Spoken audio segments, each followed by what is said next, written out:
Ya, assalamualaikum warahmatullahi wabarakatuh. Di sini saya pengalaman gagal bayar di Kredit Pintar. Nah, katanya sekarang Kredit Pintar lagi booming-boomingnya, lagi aplikasinya lagi maintenance ya, atau lagi susah dimasukin data-datanya gitu, atau saya nggak tahu deh. Saya coba ya gitu. Saya sudah install nih, tapi kita lihat ulasannya ini dulu. Nah, kita lihat ulasannya 4,1, agak lumayan, tapi nah kalian bisa lihat ya. Ya kurang tahu lah, pokoknya kalian bisa baca-baca sendiri di Play Store di aplikasi ini tentang ulasan-ulasannya. Tapi kalau menurut yang lain-lain ya, katanya aplikasi ini sedang bermasalah ya. Masalahnya nggak tahu kenapa, saya juga nggak ngerti. Katanya susah masuk, tapi saya barusan download. Susah masuk yang gimana? Susah masuk buat login, susah masuk buat apa? Saya sudah gagal bayar udah hampir 1 tahunan, hampir menjelang 1 tahun, mungkin sekarang bulan ke-9 ya. Jadi dulu pernah, ya saya pernah udah delete lah, sudah mendelete aplikasi ini. Saya udah uninstall aplikasi ini, udah saya lupain karena udah ada nggak desi lagi yang teror saya atau yang datang. Makanya untuk saat ini saya review apakah aplikasi masih bisa dibuka gitu ya. Saya barusan install ya, kita buka aja. Nah, ini dia. Terima pencairan danamu hingga 20 juta. Nah, kalian boleh baca ya bagaimana pinjaman ini hitungan hari ya, gitu, hitungan bulan juga gitu kan, 180 hari. Nah, suku bunganya 11% dan sebagainya. Di sini ada kontaknya, jadi ini udah resmi OJK. Ya, kita mulai sekarang. Saya masukin nomor handphone saya dulu ya. Jadi banyak orang yang nggak bisa masuk atau nggak bisa login atau kenapa gitu kan. Kita coba aja.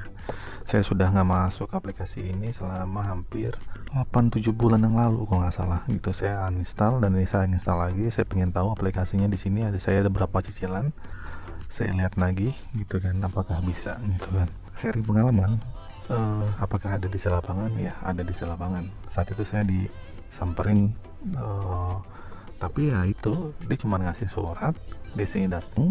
Kemudian saya tidak ada di rumah, ngasih ke orang rumah. Ya udah, pas saya lihat suratnya cuma nama DC-nya dan nomor telepon DC-nya gitu kan. Ya sudah gitu, saya pas saat itu di WA, saya lagi di rumah.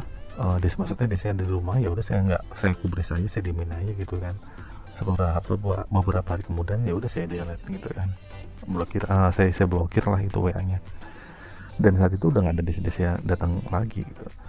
Menurut info sih katanya DC Kredit Pintar ini udah Jabodetabek ya, tapi mungkin sesuai tagihannya yang didatengin. Mungkin kalau kecil datengin, kalau besar ya mungkin, kalau besar didatengin, kalau kecil mungkin enggak gitu.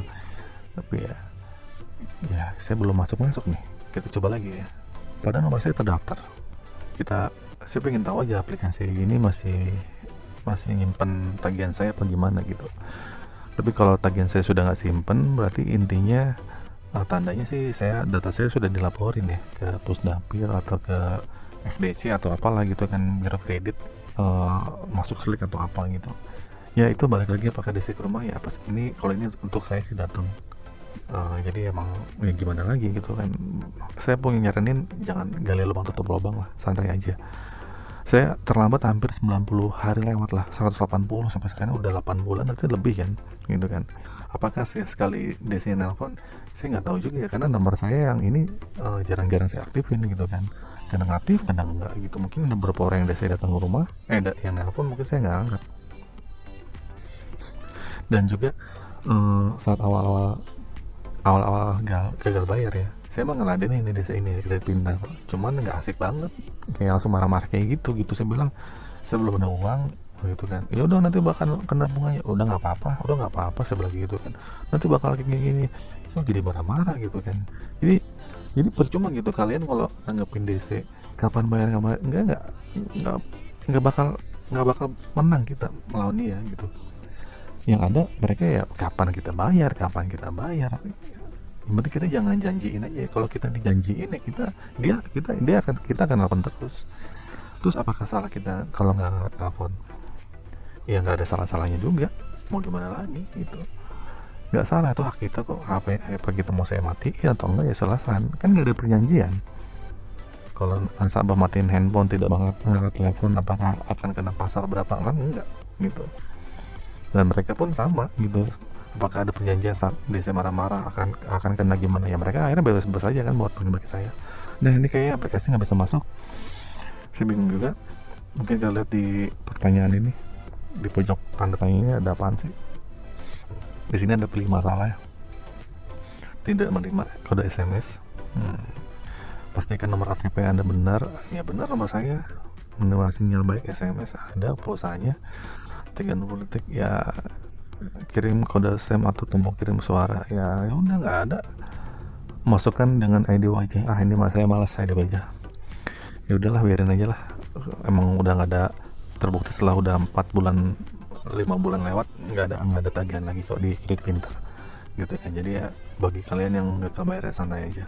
Itu aja dari saya nggak bisa masuk di aplikasi Kredit Pintar ini, emang lagi bermasalah atau gimana, atau mungkin saya sudah dilaporkan ke Slack-nya ya gitu kan. Jadi ya itu aja.